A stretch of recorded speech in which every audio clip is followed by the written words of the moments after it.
नम्रता, काय आजचा अक्षर कुठला आहे? आजचा आपला अक्षर आहे छ। तर आपली जी मराठी वर्णमालेची चविष्ट सफर चालू झालेली आहे त्यातील पुढचं अक्षर आहे छ।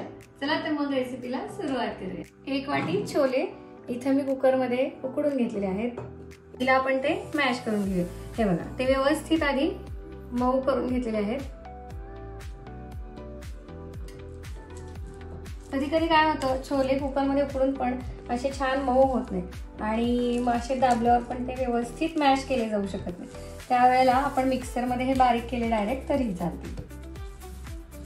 रताळ, एक मोठं रताळ मी उकडून घेतलेलं आहे, ते पण मॅश करून घेऊया। आणि एक मोठं गाजर होतं, ते पण मी यासोबतच कुकर मध्ये उकडून घेतलं होतं, ते पण मॅश करून घेऊया।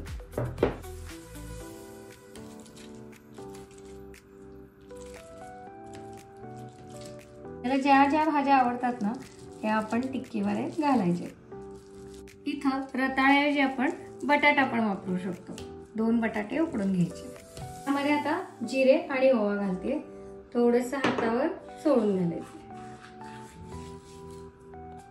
थोडासा लसूण ठेचून घालते, स्किप केला तरी चालेल। हळद आणि लाल तिखट, ऐवजी मिरची वापरली तरी चालेल। चवीनुसार मीठ, पाव वाटी डाळीचं पीठ, पाव वाटी तांदळाचं पीठ, बारीक चिरलेली कोथिंबीर। आता अजिबात पाणी वापरायचं नाहीये, सगळं व्यवस्थित आधी मिक्स करून घ्यायचंय। तो जे आपण डाळीचं पीठ आणि तांदळाचं पीठ वापरलं आहे ते बेतानीच वापरायचं आहे, जेणेकरून आपल्याला पाण्याची गरज पडणार नाही। छान असं मी हे एकजीव करून घेतलेलं आहे सगळं।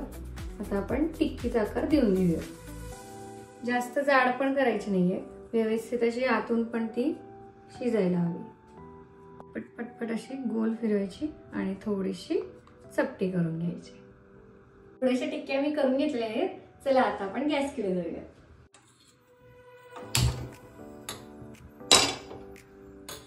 पॅन मध्ये थोडंसं तेल घ्यायचंय, एक 5-6 चमचे मी छोटे छोटे आहेत ते तेल घेते।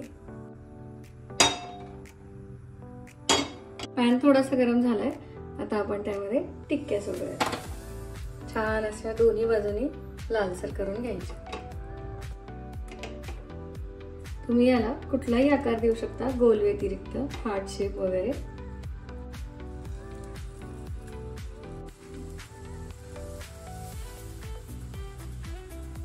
आता एका बाजूनी झालंय, हे बघा छान असा लालसर रंग आलेला आहे। आता आपण सर्व असे पलटून घेऊयात आणि दुसऱ्या बाजूने लालसर करून घेऊयात। मस्त सुरेख रंग आलाय। थोडा 1 चमचा मी तेल घालते, नाही घातलं तरी चालेल। पण बघूया की दुसऱ्या बाजूने पण तयार आहे का। हे बघा मस्त असं लालसर झालेला आहे खरपूस। आता आपण टेस्ट करून बघूया। मस्त सही। आजचं अक्षर आपलं होतं छ आणि आपण छोलेपासून केलेले आहेत ह्या टिक्क्या।